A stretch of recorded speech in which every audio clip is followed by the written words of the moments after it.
Hello, hello, hello. Welcome back to the second part here of Burning Crowns, the Burning Wheel role-playing games. Cool. So we just had Mason and Zynomir being like, how I learn good. What is learning? Yeah. And now I think it's probably proper to do back something. Let's go talk about Sulius. If you wouldn't mind, before we go and do that, Oh yeah. I reckon let's put some mechanical impetus to the conversation. Okay. You want to make a roll for it? Yeah, I mean, why not? Back in Mason and Zynomir? No problem. Let's have it represent like a long-term effort for them to be like, you need to become that person I want you to be now. Yeah. So let's do that. I think it's called a it's like breaking down the test, I think is what it's called in the book. Yeah. So I think you make one test to represent like a longer effort. Yeah. So it sounds like you're going to need to instruct them how to do something. Basically, you're instructing them how to instruct themselves. Right? Or instructing philosophy, maybe. I would not That's say what I was so, because I'm not actually trying to teach him a skill, which is what instructor is for. I'm trying to change his philosophical outlook. Then that sounds like persuasion forking philosophy or rhetoric forking philosophy. Rhetoric, Perhaps. probably. Yeah, okay, I can take that. Based on what you were role-playing, it's rhetoric then. All right, let's do it. So... that's a good question, though. Yeah, let's call it rhetoric. Let's fork philosophy. Let us absolutely fork persuasion. And let's fork the hell out of falsehood for manipulating this poor fool. Oh god! Did you lie to him though? But you didn't. I definitely will over the course of time, right? Like whenever because this represents like a longer conversation, and whenever he's like, "But if I'm doing what you're saying, aren't I just repeating the pattern?" And I'll be like, "No, not at all. No, it's entirely different." Yeah. I would also. Oh yeah, I actually have that skill now. Sam, tell me, do you reckon Sidomir would like, due to his training and his background, would be responsive to sometimes like getting like barked at, right? Like being commanded, like getting some in his moments of like ultimate doubt, then being just like told straight up like this is how you do it, and then like dismissing his doubt that way. I would say yes, but based on the way we've been using command for forks, for Swan has strictly been in battlefield situations. So I feel like if we're going to let you do that, you have to let Swan do it. All right. Yeah. Fair. Let's not do that. And then we'll take modifiers here. We'll take we'll totally also take astrology because lol.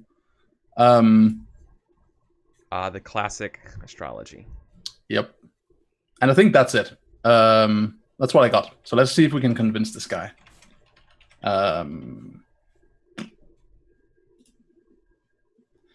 Oh shit, before I fucking do this, he and I are just here like fucking alone doing stuff. I am going to abuse the shit out of my mesmerizing gaze because you mentioned that the first time and I didn't do it.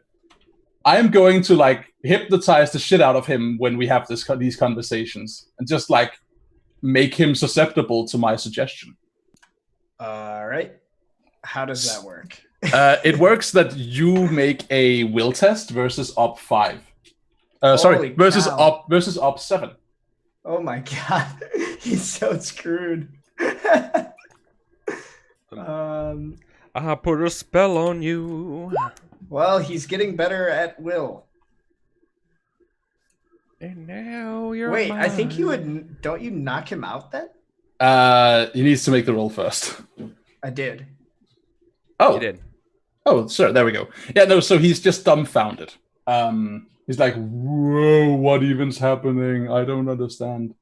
So you don't have to make a test then, because he has 0 will now. Well... Technically -1.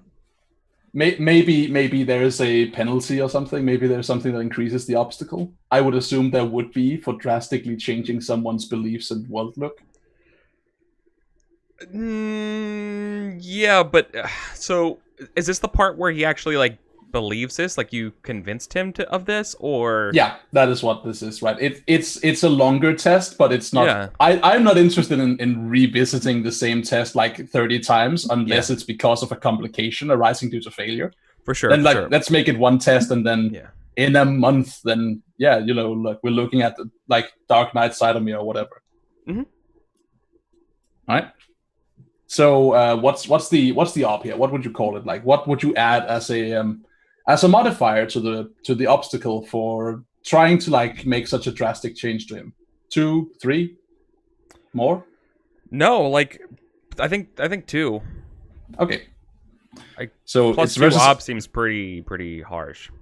Versus op 2. Okay, yeah. It's the same as if I had rolled an enemy on a circles roll. So it seems like a good call. Okay. Whew, just barely. But there are some 6s in there I want to roll. Wow, it's a lot of 6s. Yeah. I had 2 more successes. So I succeeded this, and I think I want to spend the margin of success doing it faster. Right? Like I'm uncannily swiftly manipulating this guy with into becoming the thing I want. Because you're literally breaking his mind doing it. It's funny because I can, right? That's where the joke is at. How long does the mesmerizing gaze last? Not a long time, I think. I don't think it's actually legit spelled out how long, but I'm assuming not for fucking long. Let's find out. But yeah, that would make sense. It's in the monster burner. Yeah, you're not gonna like. Yeah. You're not gonna be there for like a week just being like. Yeah, no. You know. It's actually probably when you break the gaze. Probably, yeah. That's probably when it is. Because it's just like the catching the dragon's eye, right, and being like, what? Listen, your whole world is wrong. Welcome to the secret door. Yep, that's what that was. That is what that is. Words. All right. That's all for Mason and Sidomir right now. We can return upon us seeing what Zulius is doing. Yeah. So just so that we have a hard and fast intent, because I'm a little bit confused. So the intent there was he now believes in Mason's philosophy. Yeah. Let me get this clear. So let's clarify it for the sake of the audience, right? I'm going to turn him into my disciple. What that means is converting his worldview to being like, oh, that thing Mason is talking about seems legit. Let me explore more of that. And also manipulating him into that brain space where he's like, oh, the way I become a better person and learn more about myself is by doing what Mason is saying, but thinking it's his own idea, right? Like that is what he is reasoning his way to. So it becomes this like self-perpetuating spiral of self-deception where he's like, oh, it's the cultist brain pattern, right? It must be true because the supreme leader is saying it. So that was your intent. Your intent is for him to believe that the things you say are true because you're saying them. Yeah. Those are what. Yeah. So in other words, it's the no. Don't you get it? The whole world's wrong, and only I have the answers. Yeah, but it's in that like insidious way where he's convincing himself that that's what the truth is. Yeah. I'm just trying to get a hard and fast intent because if I'm going to still be playing the character, I don't want to invalidate your intent. Oh, no, I get it, and I appreciate that. No, that's good. It's good that we established that. Yeah. Cool. So, cool. Are we ready to move on? Sure. Nice. Question for you, Zulius. Answer for you, Eric. How are you going to go about seeing that Zydomir faces justice? My first thought was like writing a letter. Question. Oh, yeah. I'm going to write more than a letter. Okay. I'm going to write essentially a bounty. I am going to draft a letter. It's going to the opening of the letter is going to be a few lines of doctrine, probably. Something about like how like every man is responsible for their oaths. every man, woman, and child is responsible for breaking their promises and their oaths. Some sort of like line of scripture to do with. I think it's probably in the 8th book of Abadar's. The 8th of Abadar's book is a book of law. Mm-hmm. And then below that is like by decree of the prophet Sulius Aurelius, blah blah blah blah blah. Zidomir of House Magnar has betrayed his oaths to the Order of the Strong Wall. We petition all who believe in the power of the gods, all who fear for the health of their souls, to aid us in bringing him to see justice. And I think there's also a specific caveat there. To one, it's wanted alive, and 2, there's a specific caveat to not use violence unless he forces them to. Yeah, and the big thing I'm thinking of is what's the reach of this warrant? What's the reach of this? Well, I would be sending it everywhere that I can think of. I would just send it out across the land, anywhere that the church has sway. I mean, can obviously, a church there's that? No. Here's the thing: does it matter? Legal. It's not legal, right? It's okay. It's not. That's what I was getting to. That's what I was getting to. Okay. What I'm saying is, it's a side of legality, right? It's like, hey, if you want to be like, here's well, what somebody rid me of this meddlesome priest. I got it. Basically, yeah, and there's also there's a reward out there. So Aurelius is basically counting on the fact that nobody really wants to make an enemy of him and therefore the church in order to save Zidomir, who has really been outside of Brevoy for a long time, and nobody outside of Mason really has any strong relationship with them. And B, that people like rewards. And so if they see the random guy wandering through the town, they're going to try to stop him and bring him to me. Okay. Yeah, the most important part there was going to be whether or not you're okay with that kind of overreaching the legality of things. And well, here's what I'm confused is I don't really know how it overreaches legality, right? Like, this is outside of the legal system. It's like that's why it's illegal. It's It's an extra legal bounty.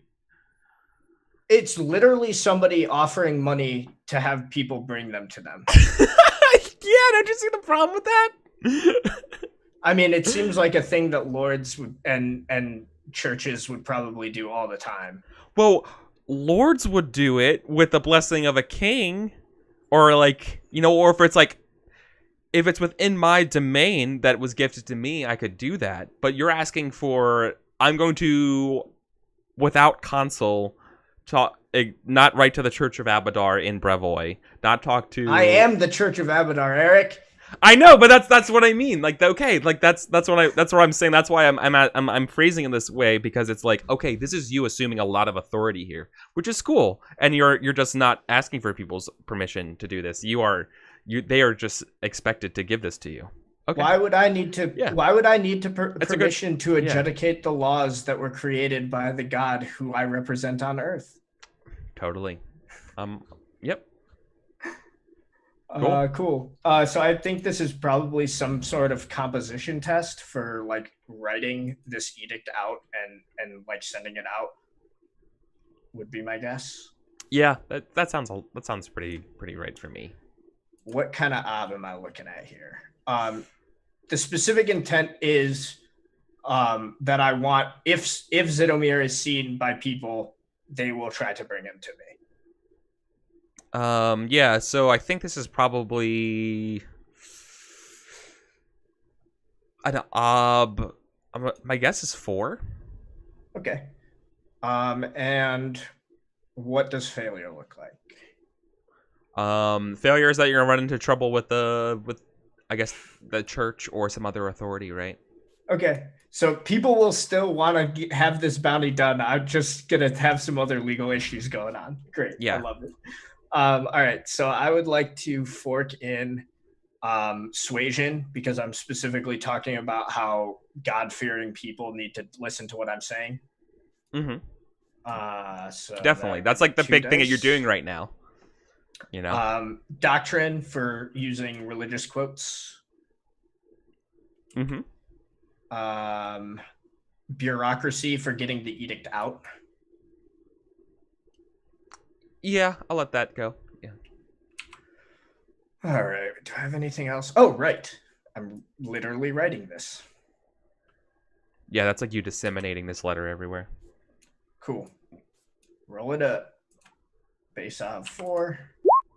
Boom. I'll re-roll those 6s.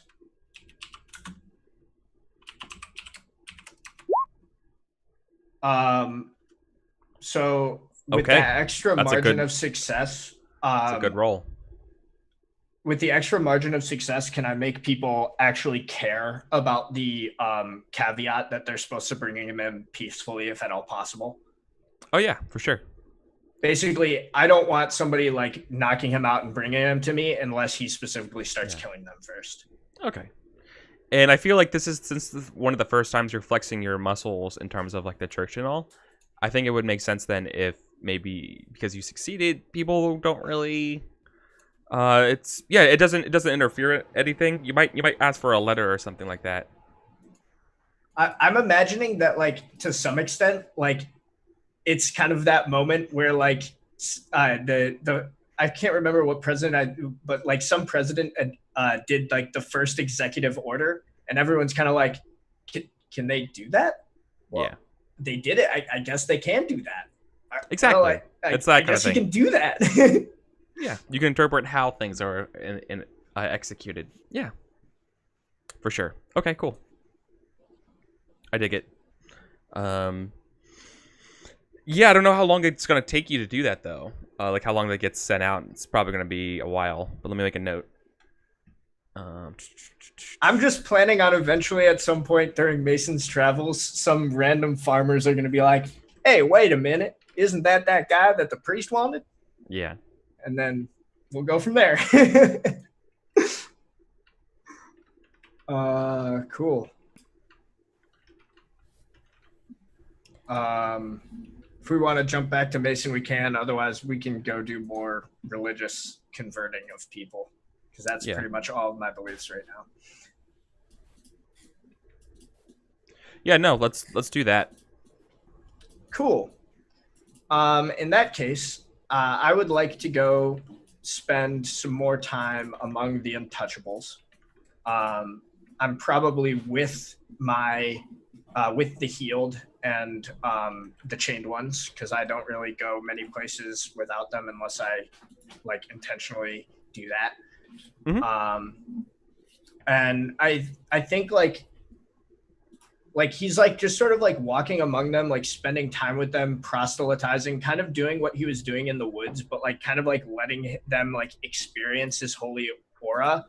And I think also he's kind of like he's trying to really play up this aspect of like, isn't it a little weird that like EricVulgaris, for all the great things that she's done some great things, but like, why does she put you guys like all together in like this like weird like leprosy ghetto? Like, if you were a part of the Church of Abadar, you guys would just be people, you know? I mean, you know, you're just ill people. I mean, I just want to help you guys, and you know, that kind of thing. Basically, it's like very much like that. I'm playing up that aspect of the belief of like they'll have a place of welcome, not ostracization. And the way I'm doing that is kind of like playing up like the mercy of Abadar, and how like the sick are not shunned, how the that's the crux of it, is very much talking about how joining Abadar and giving your soul over to Abadar makes you equal to everybody. And myself, I'm, you know, Sulius Aurelius is just a man. His followers are just men and women, you know. We're all together. We're all equal. But I'm the most equal of all of us. Ah, of course. Yeah. All right. Well, first among equals, of course. Yeah, we will for sure see that in a little bit. A regular Gaius Julius. Yeah. Yeah. All right. Let's go back to Mason and the tower. Oh well, hold on. Do I want to cement this with a test? Because I do have a belief about it. Yeah, I thought we were gonna do that after. Okay, that's. I thought that's just you just telling me what we're gonna do after we cut back over to you. Because yeah, okay, cool. So, Mason, right. what are we doing? What are we doing in the tower? What do you want to? Yeah. What do you want to accomplish? So I have a belief here that says I want to find out what this tower has to offer when it comes to the Stolen Lands region and all the like multitudinous ruins that are there, the weird elven space-time magic anchors, all that bullshit. That wonderful trove of just untapped GM nonsense. I want to dig my claws into that. I want to drink it with a giant swizzle straw. So shall we do something like that? I would love to dive into the tower's materials and learn what I can, so that when I leave it and return to the Stolen Lands, I am as well equipped as any to deal with the issues that are there. This Narissa creature included. Yes. So are we okay? How do you see about how you're going to do that? I am going to do the best I can based on the time I have spent in the tower, the time I've gotten to know the system it uses, and just fucking gloss through its glossary of items and being like, is there something related to this region? Of which does the ancient Cyclopean speak of this particular place? What powers dwell here? That is the plan, right? And I'm going to rely on the fact that only the most significant will have made it into this lore, and therefore that is what's worth knowing. Only significant. Okay. Fingers crossed, right? I have to assume that's the thing about reading books, that you can't really fact check that well. Yep. So obviously the consequence of failure here is that you are mistaken, right? Okay. Sure, let's do it. So I'm thinking research. Yeah, I'm thinking research too. I'm thinking forking read, as before. I'm thinking definitely fork history or obscure history, your choice. Yeah, obscure history. Okay. I am thinking of forking astrology because I'm gonna need everything I can. I'm going to see if the stars of truth are aligned with what I'm reading, or whether it is the stars of bullshit and historical revisionism that light the night sky.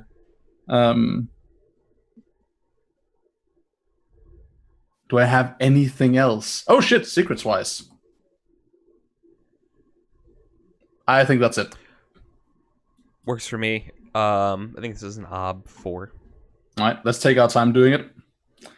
Swing and there's a 6 in there. Fingers crossed.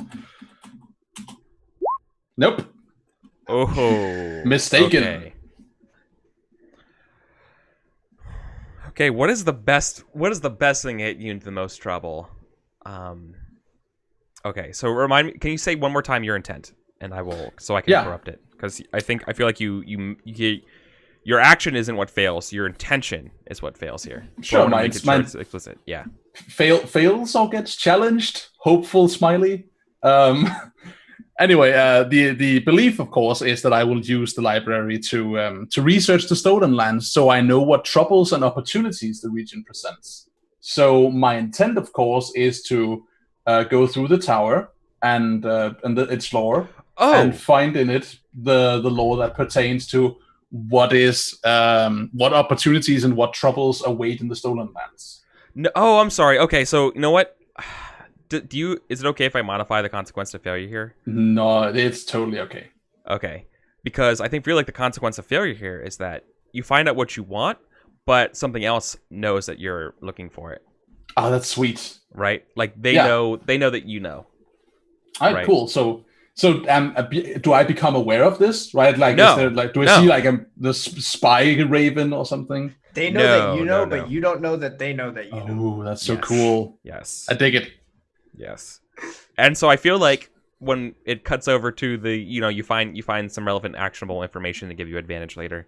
And, it cuts over to the tourism to Levine's. And, we just hear like this dark, ominous voice being like, what are your plans?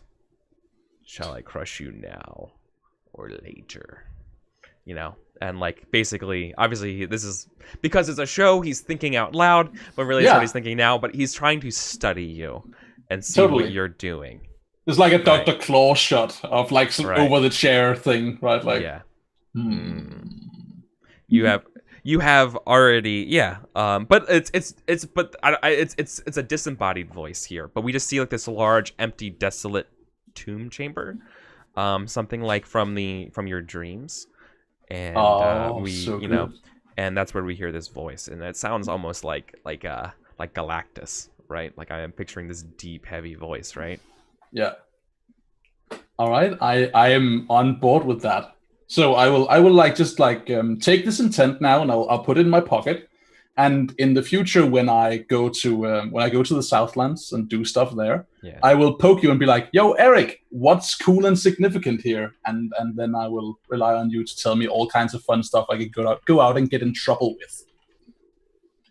And I will be expecting assassins in the night, of course. So next up, I would like to research the Valley of Fire before I go there to find a God-scaring weapon.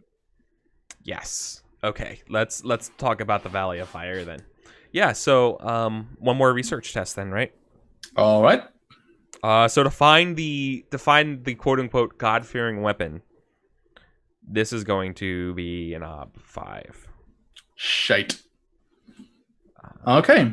You're combing through some really like obscure, esoterica here. Particularly, you, Eric, it was love all along. Particularly because these things were deliberately hidden. Right? This isn't just information that was lost. This is information that was actually hidden. Interesting. Okay, so I'll definitely take Secrets Wise as a fork. Can I fork anything else I'm not usually using? Is there something, anything? Shit, yes, there is. The Valley of Fire is totally a battlefield, right? Yes. So my knowledge of war. No, because what you're looking for just coincides with the battle, and it's not necessarily related. All right. Let's do. Would it be plausible? Now, you'd basically tell me if the research I find is such that I can fork this. I have cartography. Cartography is not just the art of writing maps, but also the art of reading maps properly without being an idiot about it.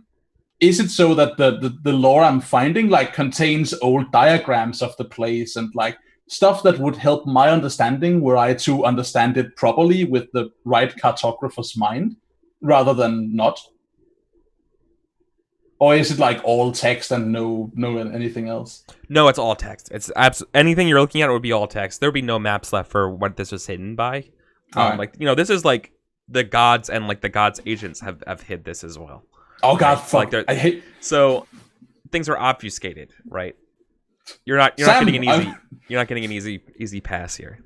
I'm holding you responsible for this. This is your fault somehow. Okay. Okay, what else? Fuck. I think I'm out of options though. Yeah, I totally am. Look, if not for me, there would be a perfectly good weapon in the basement of this tower in the form of a bunch of magical soul gems. Yeah. You complete waste of space, you. Okay. Oh, shit. Symbology? Deciphering ancient meanings or anything? Yeah, no, that's for sure. Yeah. Sweet. I'll take it. All right. Let's do this. Let's put...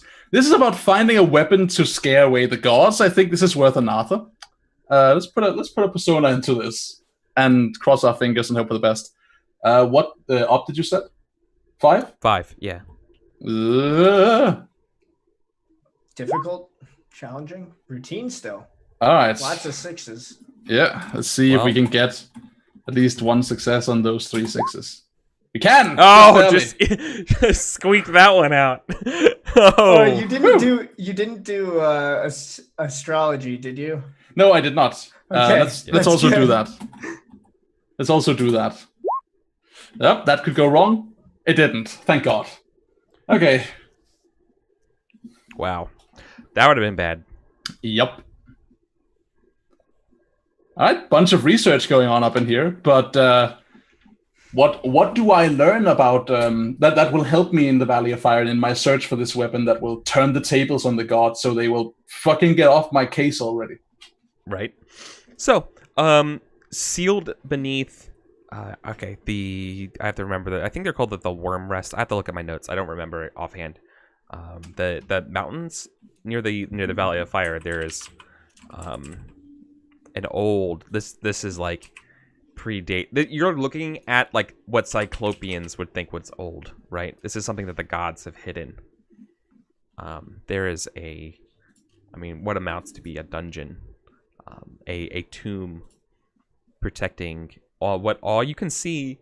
Like all that says down here is, you're not exactly. I don't know if there's a good translatable word for it. The closest thing I think it like literally is just like a symbol, and the closest thing you could get to it is the egg or the chrysalis. The egg or the chrysalis. Yeah, like you don't exactly know what it translates. Yeah, and it rests beneath the mountain. All right. Yeah. Okay. It rests beneath the mountain. The chrysalis, the egg, the something or other. And this is... Okay, cool. That's what it's for. Yeah, and this is what the gods fear. All right, let's do it. So... and so like with your research... I mean, it's a weapon, is what they say. It's a weapon, but it... How may it be wielded? Well, we'll see about that. Yeah. Okay. So this technically concludes my research here. So upon however long this has taken, I'm imagining just under a month or something. Mm-hmm. Mason puts their pack on their shoulders and like with whatever equipment they can gather from the nearby town, readies themselves to journey on with Sitomir in tow. And I reckon I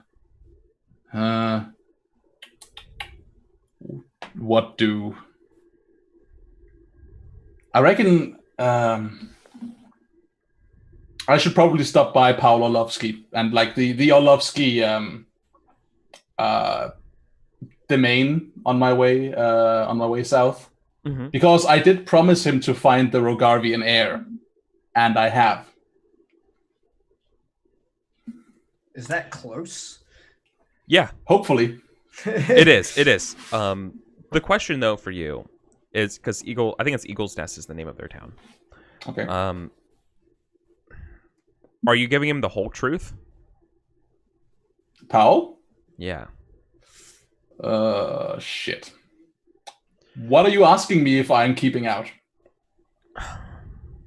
Do you think that Powell would be concerned about your safety and doing these things, considering what you know, and you going around pretending like it's no big deal? Maybe we should have a scene. Yeah, Maybe I feel like that's the scene. I feel like that's what we should look at real quick. All right, let's do it. Actually, this is going to be a kind of a long scene, and maybe we should do Sam's thing and then go to a break and then come back for that. Yeah, maybe we end on like the cut of Mason and Sidomir gazing up upon the castle of the Orlovsky house. And once again, it's like raining and windy and stuff, and it's battering down, and it's like month of ice. And we see in the distance the not no longer sky watch, but the eagle's nest.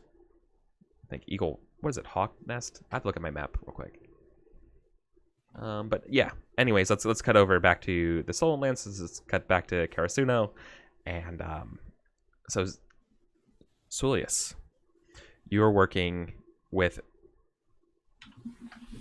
basically the Untouchables, right? And you're asking them why are they kept alone and that kind of stuff.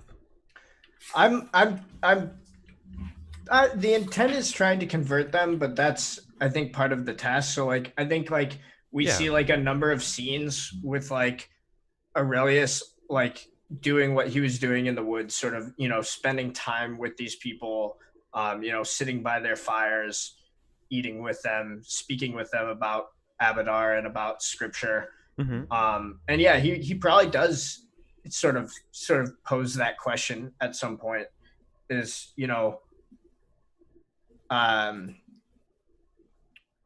your master is a formidable woman, great woman even, for what she has done for the city of Pitax and what she has done for you. But I wonder, why are you not part of the main army? Why separate you? Why untouchable? You've seen our wounds. They're contagious and people fear. Rightly so. Do I seem like I fear? No, sir. No, you do not. You seem to be immune to those fears. Aurelius, some say you're immune to the diseases themselves. Aurelius takes an inhale of breath and lets it out slowly, and he will say, this body too could become riddled with illness, sickness, if that is what the Lord wills. However, it seems my path has always been to heal. When I first began to learn the art of the surgeon, I learned much of my knowledge from a journal, an ancient Abadarian doctor, the Journal of Abbas Lirit an Azir. They're a definitive medical text, but they don't open with descriptions of the human body. They don't open with knowledge of how to splint a wound. The first line of the book is directly taken from Abadarian scripture, and it reads, "Thus truly blessed is the physiker, whose craft is to make whole the body, for truly the healer is one with the healed." I do not believe that the sick should be ostracized. I believe they should be welcomed, and that the people should help make each other whole.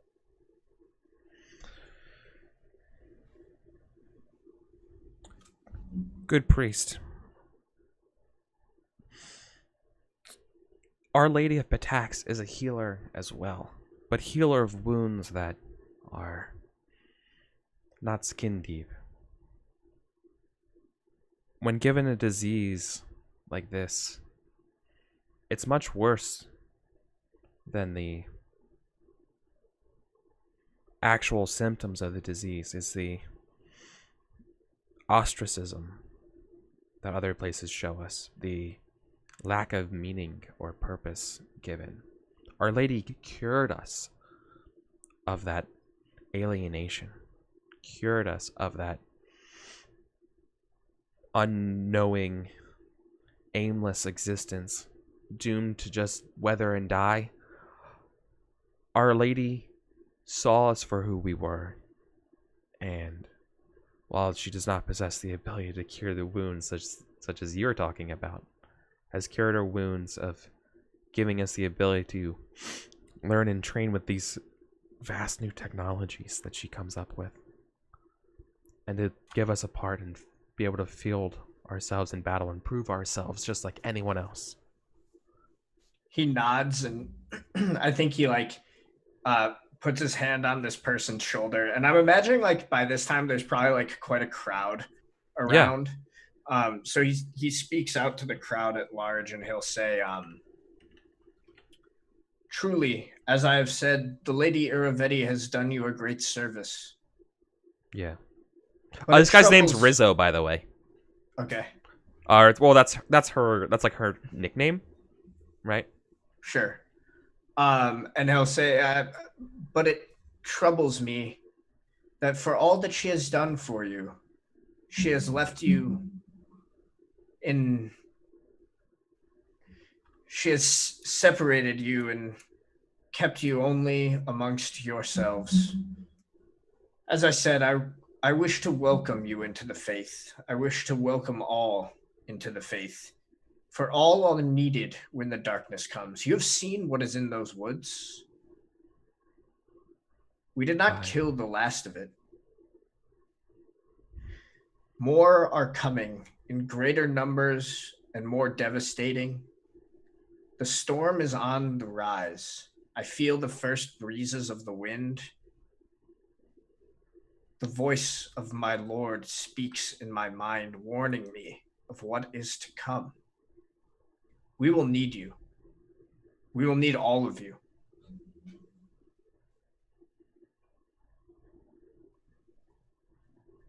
Well, with my lady's grace and permission, so it shall be had. He'll nod, and I think he'll... They're faithful to the end for her. Yeah, no, I can see that. I get that. I'm trying to convert them first and plant the subtle seeds of doubt in their heads. I'm not trying to directly countermand her orders right now. Right. Okay. So you want to heal them first. Okay. Yeah. All right. So you're gonna to heal each and every one of them. That they haven't earned that. Like I said at first, all who believe in God shall be heard, but they won't receive what they have asked in the hour or the measure that they believe. Those people who crossed the line took a risk, and they were rewarded for it. Mm-hmm. But yeah, so Aurelius will say, I would ask that you join the ranks. Allow me to bless you and to bring you truly into the faith. All of you, not just the ones that were touched by the miracle of Abadar. All of you are welcome within the faith. All those who truly believe are welcomed. Do you believe? With everything that I've seen? Yes, of course. And then he raises his voice to the crowd and he says, "May all those who believe join me. May all those who will speak earnestly to the God kneel in prayer." And basically, this is, I think, the moment. I'm trying to convert these people, right? I'm trying to make true believers. Yeah, and so I think this is where the roll happens, right? To see how many people really, truly listen. Really, and that kind of stuff, really buy it. Yeah. So you're testing the crowd. Yep. So that's oratory. Yeah. Obstacle. I think this is a 4. So these people are really, they're not just. Normally I would say 3, but I feel like the group of Undying in particular are 4. All right. They're a little bit more. They've been through some shit. Yeah, exactly. That makes perfect sense to me.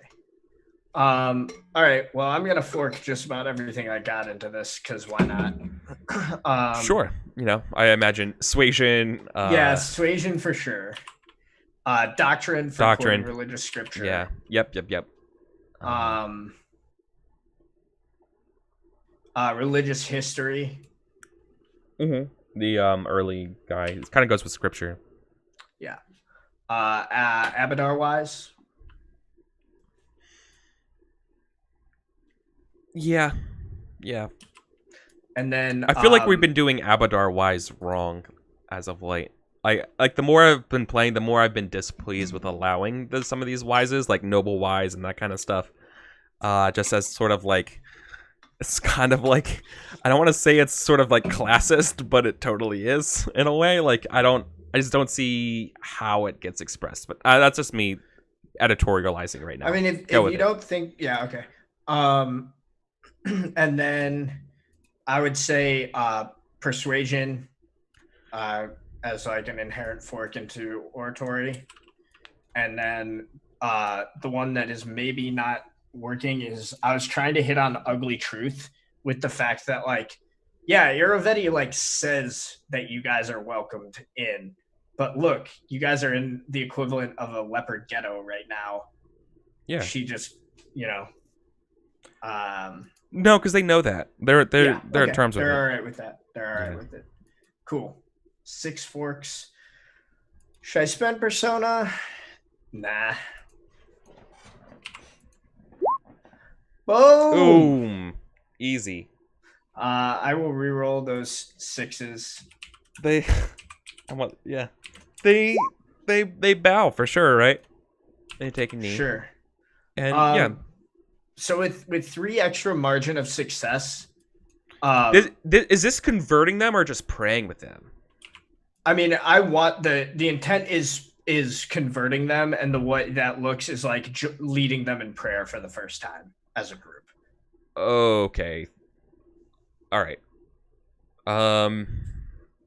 Then we'll have to come back to this, but this would be we should have just done this L1 text with a higher obstacle than just the base ob. I mean, like I got 7 successes, but yeah. Yeah. So like even if it was an ob 6, yeah. No, that's true. No, like it probably would have been at a 6 total to like really just get them to convert in one and done test. Yeah. Sure. So you do it because you did. You rolled well enough. So that was my problem, not interrogating your intent well enough. So don't worry about it. Go with me. That's totally fine. Cool.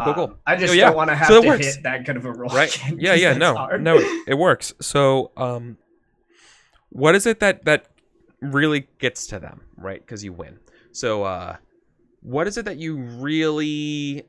What is the watershed moment for them that makes them convert?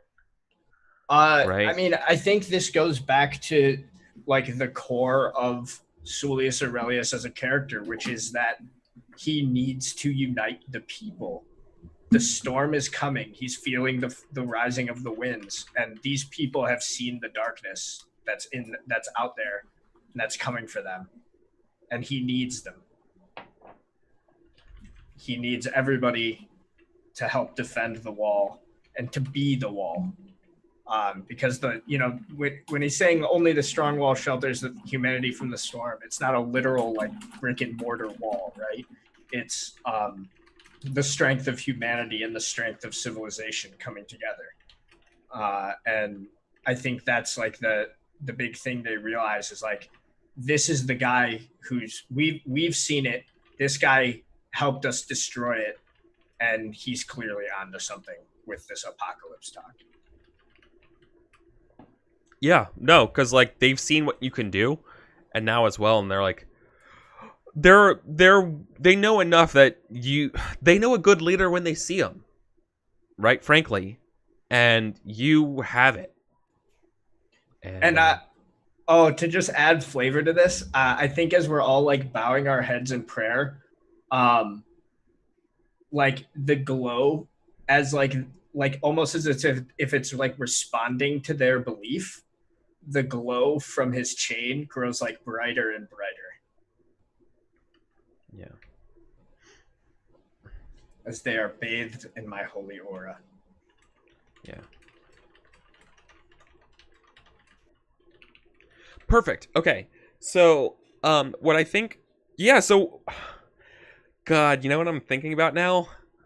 I'm thinking about going forward. A certain thing is that, I think the Untouchables would love if you and Lady EricVulgaris work together a lot. They're like, so it's not so much as like when they think of like, oh wow, you're a super great guy, you're so awesome, you totally should be with this person. Maybe not just romantically, but like power politically. Like you guys would be a complete force to be reckoned with. No. You should get together and make beautiful tyrant babies. This cutest little world-destroying monsters. Well, we'll see how Iravetti feels about that. I have a feeling she'll be a little less kind of an outlook to me converting all of her soldiers to become radical apocalypse fighters. But we'll find out. We'll find out. Oh man, is trouble wise a skill in Burning Wheel? Oh, that's good. All right, yeah. So I know we're just talking in chat while we're doing that as well, but I want to bring it on up here on screen too before we go to our break. Just about wises in general. There was some really good stuff going on about how, like, yeah, when obviously I know when you're all wise, you're knowledgeable about a field of something, right?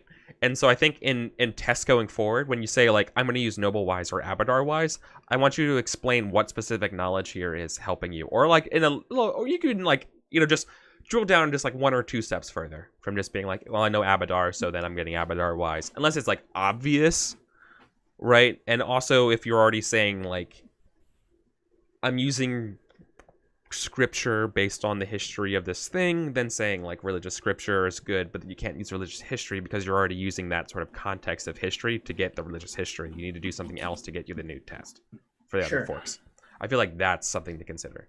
But like, yeah, I mean, if you want more from me on drilling down on how wises apply, I'm always gonna have an answer for you on why Abadar Wise applies. So yeah, that's good, and I agree. But I think getting in the habit of it, getting to that next level will also help us as well for just in terms of positioning and understanding what's being said exactly, right? I think it'll just make the game better. Absolutely, I'm with you, 100%. Cool. And that's obviously I'm not calling you out in general. I'm just everyone, right? Makes perfect sense to me. Absolutely. Cool. Like, of course, sometimes it's obvious, right? Sometimes it's obvious, and then you don't have to worry about it, and we just I've been using Abadar wisely, of course, but other times be like, hold on, let's be specific. Okay, cool. So let's go to our break, and then we'll come back and we'll deal with Mason and the Olovskis. Okay, so we'll see you guys on the other side. Sure thing. Oh, let me set the